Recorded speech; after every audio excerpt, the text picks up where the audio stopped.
औषध सांगा बघ कसं करू त्यांना असं बघताना फिरताना घ्या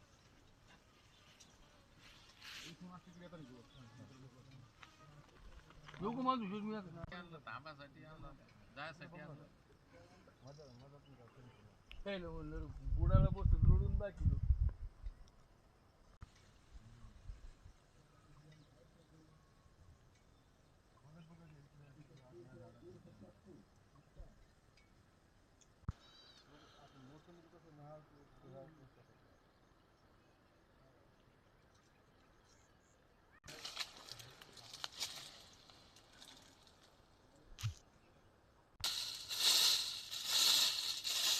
जमीन तडकलेली असं दाखव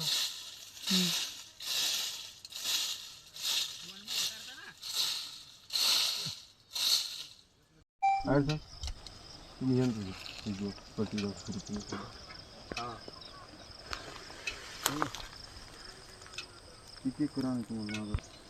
वडिलांचं तुमचं नाव माझ्या नाव नाही पावणे 5 एकर स्वतः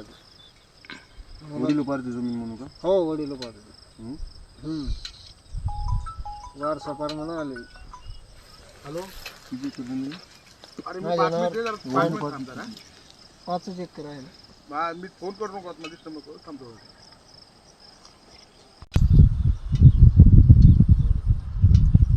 5 एकर जमीन तुम्ही हे करता का लोक असताना तुम्ही किती नाही 1 एकर मोसंबी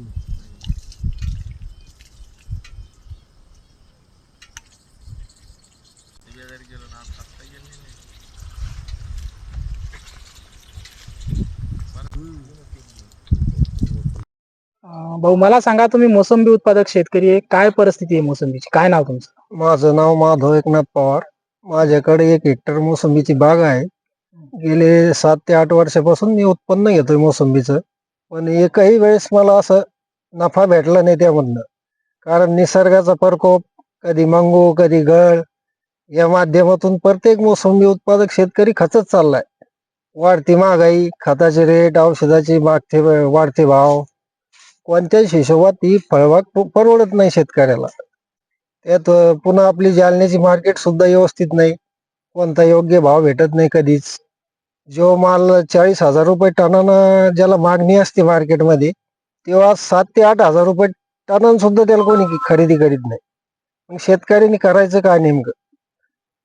फळबागेला भाव नाही तुमच्या भुसार मालाला भाव नाही सोयाबीन कापूस तूर कोणत्याच मालाला योग्य भाव मिळत नाही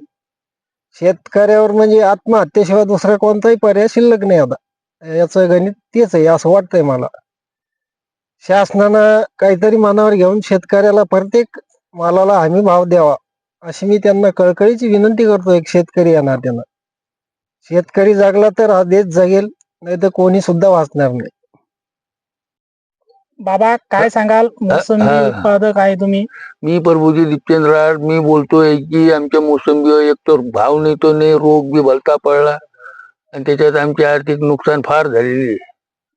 किती मोसंबीचं 400 झाड मोसंबीचे पण आज असं झालं आम्हाला की औषध घेऊन मरायची बारी आलेली शासनाने काहीतरी आम्हाला एक मदत करावी मोसंबीवर ते बुरशीजन्य रोग पडलेला आहे काळी पडायला लागली ती मोसंबी सगळी आणि गळू राहिली पण औषध बी मारून काही फरक नाही पडला त्याला झाडं झालेली आता काय करावं त्याला